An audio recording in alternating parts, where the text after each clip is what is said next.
Good morning students. This class was 7th class. Today is your science class, chapter number 8, that is wind, storm and cyclone. So हमने last class में winds के बारे में पढ़ा था कुछ कि हमारा winds क्या होते हैं, हम एयर को wind क्यों बोलते हैं, किस एयर को हम wind कहते हैं. बेसिकली हमने पढ़ा था कि हम जो हमारी मूविंग एयर होती है, जो चलती हुई हवा होती है, हम उसको wind कहते हैं. तो एक टॉपिक हमारा wind का रह गया, तो आज पहले उसको कंप्लीट करेंगे, फिर नेक्स्ट टॉपिक हम स्टार्ट करेंगे. तो wind current are generated due to uneven heating of the earth. कि wind जो जनरेट होती है वो क्यों होती है कि जब अर्थ पर अनइवन यानी कि सही तरीके से, अनइवन मतलब होता है कि ऊबड़ खाबड़, एक तरीके से हम नॉर्मल भाषा में कह सकते हैं, तो सही तरीके से जब हीटिंग नहीं होती, अनइवन हीटिंग होती है, उस टाइम पर विंड क्रिएट होती है. जैसे यहाँ लिख रखा है in nature these are several situations when hot air rises at a place and the air pressure at the place gets lowered. कि ऐसी बहुत सी सिचुएशंस होती है नेचर के अंदर, हमारी अर्थ के ऊपर, कि जब किसी भी जगह का जो एयर का टेम्परेचर है वो हॉट यानी कि बढ़ जाता है, और साथ साथ क्या हो जाता है कि एयर का टेम्परेचर बढ़ता है तो प्रेशर लो हो जाता है. And the cold air from the surrounding area rushes in it fill it space. तो जो ठंडी हवाएं होती हैं वो वहां पर आके अपनी जगह ले लेती हैं. This sense of convection air also known as convection current in air. तो जो गर्म हवा की जगह ठंडी हवाएं अपनी जगह ले लेती है, उस चीज को, उस सेट को हम कहते हैं कन्वेक्शन करंट, या फिर हम कन्वेक्शन इन एयर भी कह सकते हैं या कन्वेक्शन करंट भी कह सकते हैं. नेक्स्ट है the greater the difference in air pressure the faster the air move. जो हमारा सबसे बड़ा डिफरेंस है एयर के अंदर, एयर प्रेशर के अंदर, वो यही है कि एयर कितनी तेज से मूव कर रही है, फास्ट मूव कर रही है. The differences in air pressure created in nature is due to the uneven heating of the earth. तो ये जो डिफरेंस आ रहा है कि एयर क्या मूव कर रही है, कोल्ड में है, ठंडी है, गर्म है, तो ये सब जो डिफरेंस आ रहा है वो किसके कारण आ रहा है कि अनइवन हीटिंग, यानी कि अर्थ पर सही तरीके से हीटिंग नहीं हो रही.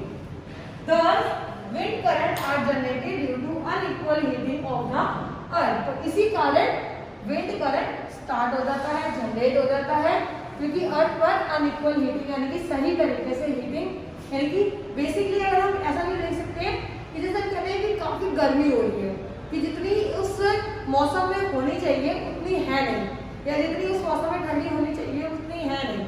तो वो क्यों होती है, वो इसी यही रीजन होता है कि जब अनइक्वल हीटिंग होती है, यानी कि सही तरीके से जो अर्थ के हमारे सराउंडिंग में या अर्थ के नीचे जो हमारी चीजें होती है, हमारा जो उनका सिस्टम होता है, जब वो सही तरीके से वर्क नहीं करता तो हमारे ये मौसम में चेंजेस आते हैं, जो एक्चुअली वो मौसम है जिसके लिए वो नहीं हो पाता.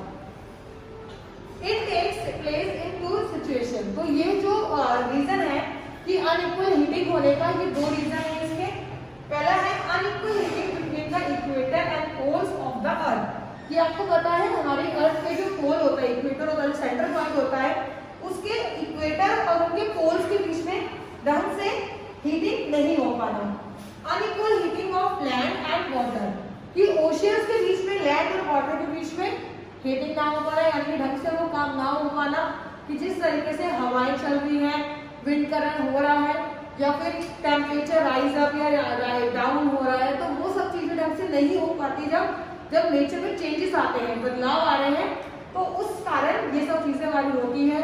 हमारा टेम्परेचर चेंज होता है, सीजन चेंज होते हैं, जो एक्चुअली अगर हम देखा जाए कि जो अगर हम अभी की बात ले, इस टाइम के लिए, तो उसमें क्या हो रहा है कि जो हमारा ये टाइम है, लाइक अक्टूबर मंथ है, तो इसमें कितनी ठंड होती है, लेकिन अब ठंड स्टार्ट हो गई है. हम सितंबर तक व्हाइट ठंड रहती थी, लेकिन वो क्या हो गया, वो हीटिंग के कारण, गर्मी के कारण वो ठंड जो गर्मी थी वो जो जुलाई या अगस्त तक रहती थी वो आगे तक खिंच गई. तो यही रीजन था कि ढंग से जब अर्थ में बैलेंस नहीं हो पाता सिस्टम्स का सारा, तो सारी जो गर्मी होती है वो आगे खिंचती है, यानी कि वो जो रियल में उसका मौसम था वो उस मौसम से दूसरे मौसम तक आ जाती है. तो ये सारा रीजन था हमारा विंड करंट का. अब हम नया टॉपिक पढ़ेंगे जो कि है thunderstorm. It develop in hot humid tropical area like India very frequently. यानी कि ये कहाँ पे डेवलप होते हैं, ट्रॉपिकल एरिया। ट्रॉपिकल एरिया कौन से होते हैं? जो ज्यादा फॉरेस्ट वाले एरिया होते हैं। तो ये बेसिकली इंडिया के अंदर ज्यादा पाए जाते हैं। अ violent storm with thunder and lightning is called thunderstorm, यानी कि जब बहुत स्ट्रॉन्ग होता है, आंधी तूफान है और साथ साथ लाइटनिंग भी है, लाइट भी आ रही है, बिजली चमक रही है, तो उसको हम कहते हैं thunderstorm. A thunderstorm is known as electrical storm, इसलिए क्योंकि ये लाइटनिंग वाला काम होता है इसलिए इसको इलेक्ट्रिकल स्टॉर्म भी कहते हैं। जनरली अ थंडरस्टॉर्म रिक्वायर 3 कंडीशन। थंडरस्टॉर्म होने के लिए बेसिकली 3 कंडीशन है। पहला है मॉइस्चर होना चाहिए, अनस्टेबल एयर मास, यानी कि एयर ढंग से, जैसे अभी उन्होंने बताया था इसमें कि हीटिंग ढंग से नहीं हो पाना, विंड करंट चेंज हो जाता है तो वो अनस्टेबल हो जाता है, और साथ साथ लिफ्टिंग फोर्स कि उसकी फोर्सिंग ज्यादा बढ़ जाती है। जब वो हवाएं चल रही है, बहुत तेज चल रही है, तो उसकी लिफ्टिंग की जो फोर्सेज है वो तेज हो जाती है। The upward movement of hot air and downward movement of cold air leads to stormy wind accompanied by heavy rain, lightning and thunder. This event is called thunderstorm. कि hot air की upward movement ऊपर की तरफ जाना और cold air की downward movement में साथ साथ ये क्या करती है, ये किस चीज को देते हैं? लीड्स करती है stormy wind को, जो कि heavy rains के साथ आती है, lightning के साथ आती है और thunder के साथ आती है। तो इस पूरे चीज को हम कहते हैं थंडरस्टॉर्म।